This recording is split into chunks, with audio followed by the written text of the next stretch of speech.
Okay, I'll begin. Ladies and gentlemen, there has been much talk recently regarding withdrawals from the EU. I'm sure that's pretty obvious. What with Brexit constantly occupying all of the real estate on the newspapers. I've even heard that there is one paper in London that's advertising itself as the Brexit-free paper. So I don't know where they're getting their stories from, but I imagine you would get a much better insight into the news if you read that paper, because obviously it's not dominated by Brexit. So as I said, much talk regarding withdrawals from the EU.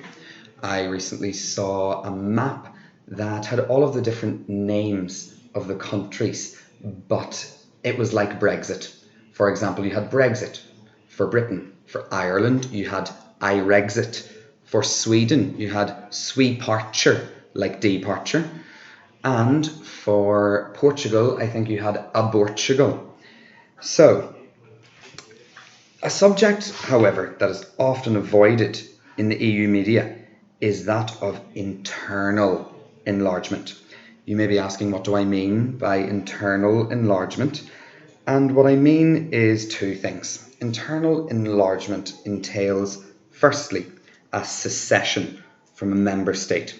So a member state has an area of that state that secedes from the state. And the second thing that internal enlargement entails is that new state that's being created becoming an EU member state. We're talking theoretically here. And the two famous examples that you usually think of when you think of this topic are Catalonia and Scotland.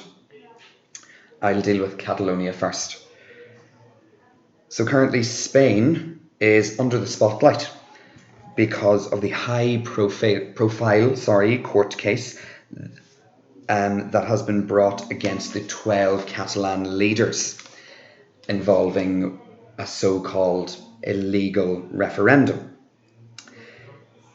The right to self-determination and self-identification has been categorically denied to the Catalan people. But from my point of view, and I don't pretend to be an expert, I think that the Catalan independence movement is actually pro-European Union. So what does this mean for the future of the EU, possible expansion in the EU?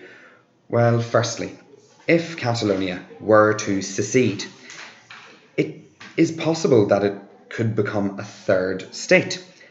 So this would entail a region that is, in my opinion, central to the EU economy, leaving the European Union.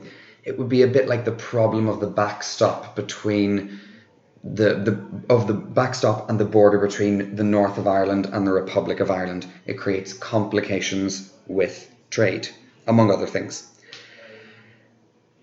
Also, if Catalonia were to succeed and the treaties were able to be amended to allow for internal enlargement, this would not be a problem. Catalonia seceding wouldn't be a problem.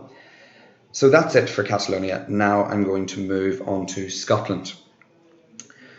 So during the Scottish referendum, which was led by the SNP, the Scottish Nationalist Party, no side, as far as I know, claimed that a yes vote for Scottish independence would entail Scotland becoming a third country. From what I can tell, it seemed that the idea was always for possible independent Scotland to join the EU.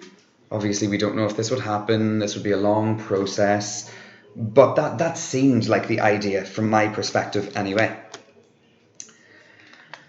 And the Scottish independence referendum is, like the Catalan one, pro-EU. While the UK wanted to be independent from the European Union for anti-EU reasons, obviously, Scotland was different.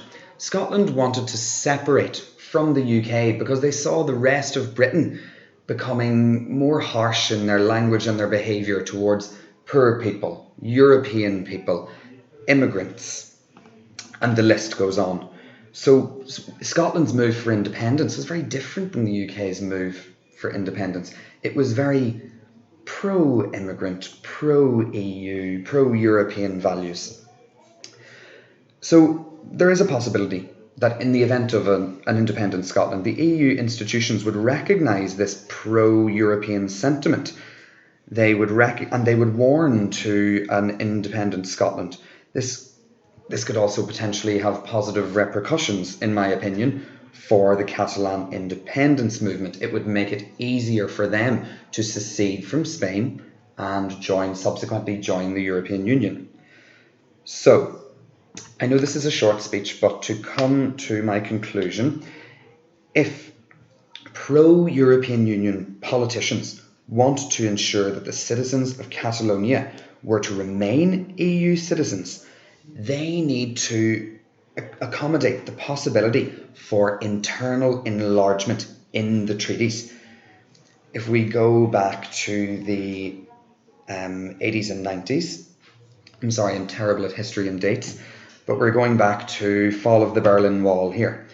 When East Germany reunified with West Germany, accommodations were made to integrate these two formerly separated states and to make East Germany now part of the EU, because of course West Germany already was.